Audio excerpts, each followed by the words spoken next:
The Bhagavad-Gita contains 5 topics, and one of those topics is known as Prakriti. And Prakriti means the material nature or the material energy. And believe it or not, 100 out of the 700 verses of the Gita are all to do with this energy. Because if you don't reconfigure the energy that surrounds you, life will become very, very difficult and spirituality will become impossible.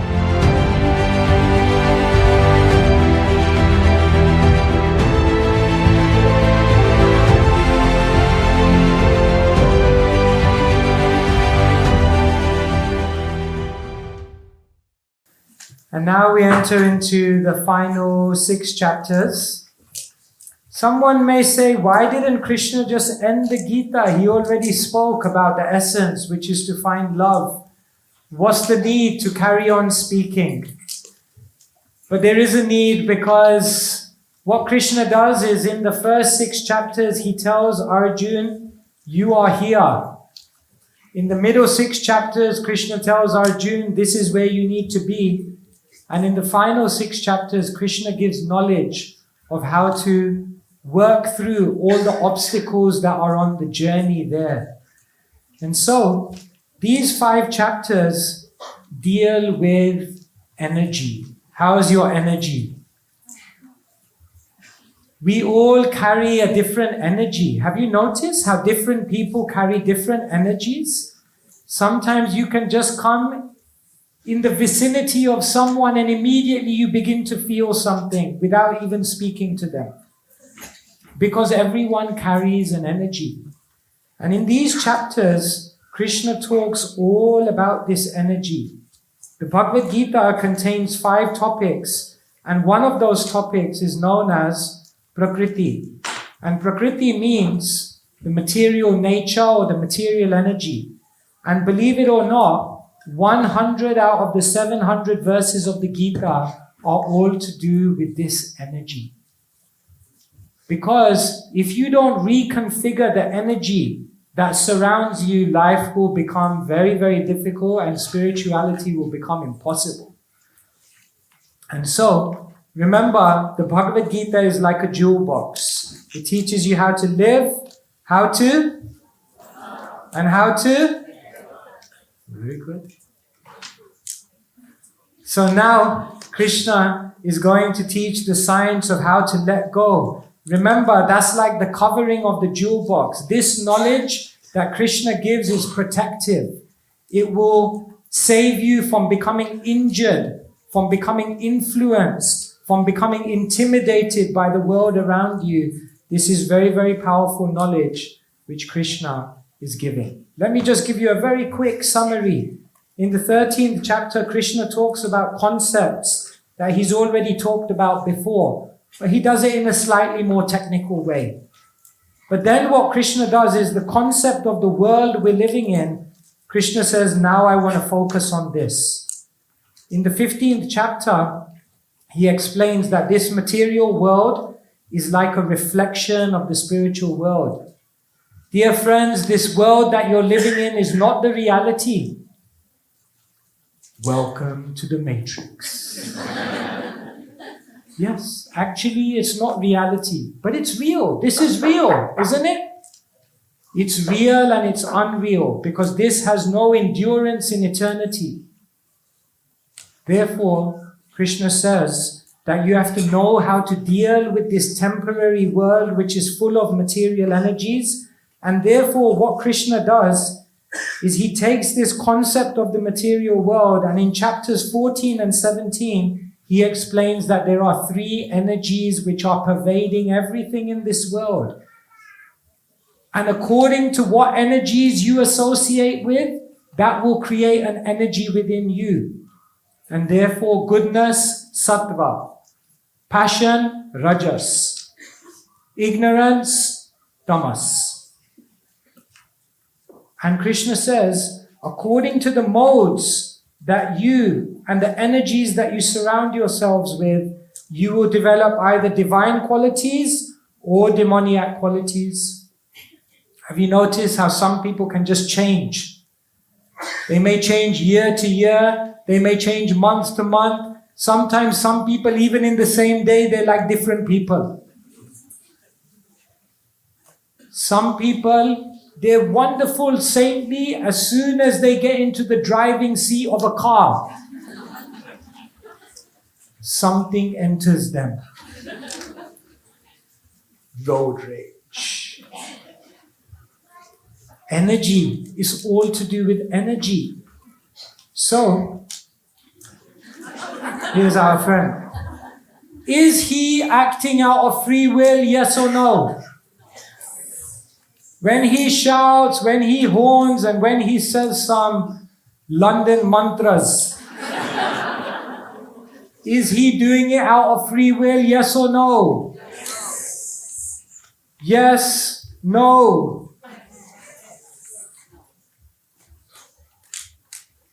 When someone picks a cigarette out of a packet, which tells them smoking causes cancer, it will harm your own children. Are they doing it out of free will, yes or no? Yes. You guys can never get along. The question of free will is a very interesting question, because sometimes do you feel that you do something that you don't want to do? And even while you're doing it, you're asking yourself, why am I doing this? And you continue doing it. Are these people exercising free will? Yes and no.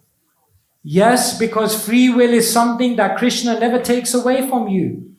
But no, because there's another influence which is acting on them, which is controlling, to some extent, their free will. And so, this is powerful knowledge. If you know this, you can actually start making the decisions you want to make. But people don't know how to reconfigure their energy. Therefore, they're not acting on their deepest desire. They're acting on their loudest desire. Don't give up what you want most for what feels good now. But in order to do that, you need to reconfigure. So Krishna says there are 3 modes. And if you know the science of these 3 modes, then you can live a very, very progressive life. Krishna says there are these 3 modes, and if you move towards sattva, then what happens is your ability to exercise your free will goes up.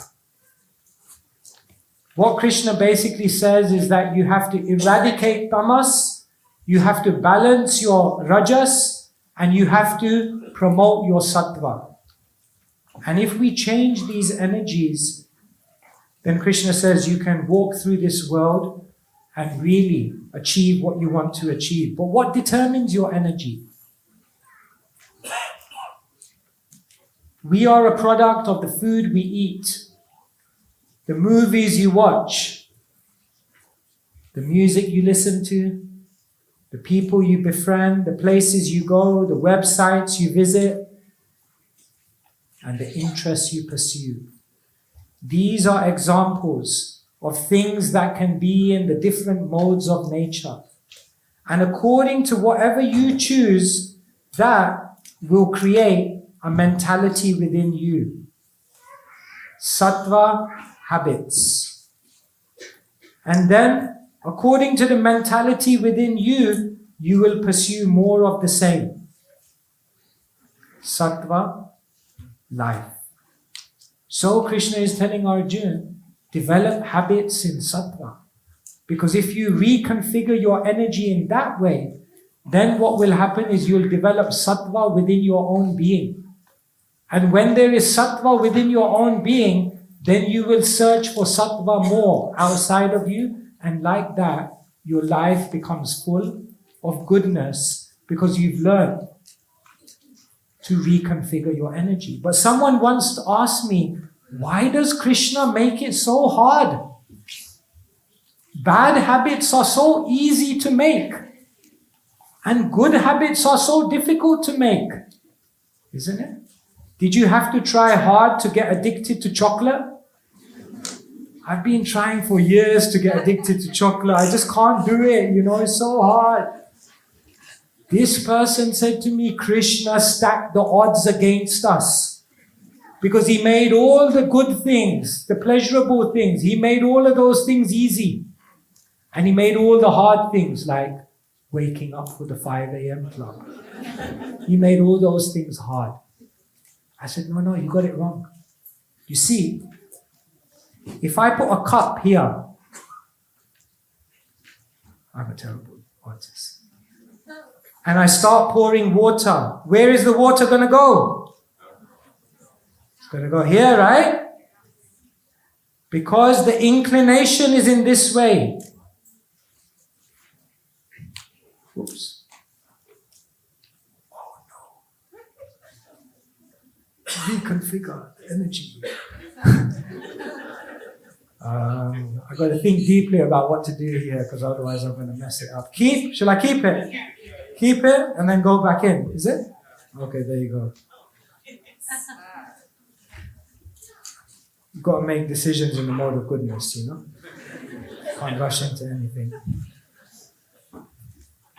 Bad, good. Therefore, because we have a certain inclination, we perceive that it's very difficult to make good habits. It seems effortlessly we go towards bad habits. Krishna is saying, if you know how to reconfigure your energy, then what happens is you change the inclination.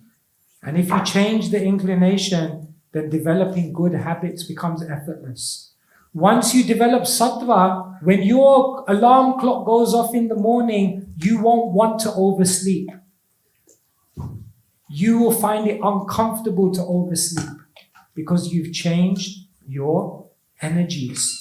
Therefore, Krishna says, learn this knowledge of the 3 modes of nature because it will help you to develop the habits, the lifestyle which will support you in achieving whatever you want to achieve materially. But more importantly, from the platform of sattva, you can actually achieve deep spiritual progress. Therefore, while the whole world is trying to synchronize with the latest trends, the intelligent people synchronize themselves with cosmic energies. Don't try and follow the trends of the world because they're always changing. But try to understand the energies which are pervading timelessly and learn how to align yourself appropriately. The whole world is spending hours on Facebook, myself included.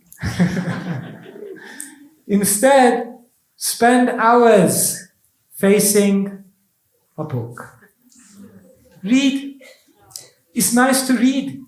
Did you know that if you read for 8 minutes a day, Harvard University tells us your stress will be reduced by 68%.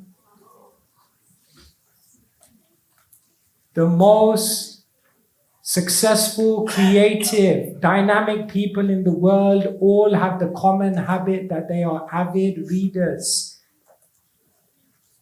The whole world will tell you stay up late and eat to live. But Krishna will tell us wake up early and live to eat. Manage your sleeping. Manage your diet. This is a huge part of what energy you bring into your life. Therefore, these are all very practical things Krishna is saying. The whole world is exercising their freedom to speech. Anyone can now go onto the internet and become an authority. Anyone can say anything. Freedom of speech. Krishna is saying, that's all good. Don't forget the God-given right to exercise your freedom to think. Socrates said, wise people speak because they have to say something. Fools speak because they have to say something. Wise people speak because they have something of value to say. And the whole world will tell you never drop your connection. You've got to be online. I saw the blue ticks and you didn't reply. Why have you not replied? It's been 8 minutes and you haven't replied to my message. Everyone should be connected at all times. Keep your phone beside you. You know, the biggest crisis is if you enter a place and you don't know the Wi-Fi password. Krishna says, never neglect to disconnect. Never neglect to disconnect. Never neglect disconnection from the world. You need some time away from all of the bombardment of this material world. Like this, Krishna is teaching us energy, modes, what we call in Sanskrit gunas, is so powerful. And so, Krishna is teaching Arjuna incredible knowledge of beyond this world, in this world, of the material, of the spiritual, all 360 degrees. You don't need to go anywhere else. You go into any self-development book, and what they are actually drawing from is the same wisdom that Krishna talked about thousands and thousands of years ago. So therefore, look at the amazing journey that Krishna is taking Arjuna on. And now, there's just one chapter left. Just one chapter to give Arjuna the final pieces of wisdom that will help him to live the life he wants. Do you want to hear that 18th chapter? Yes. Okay, hand over to Radha Govinda.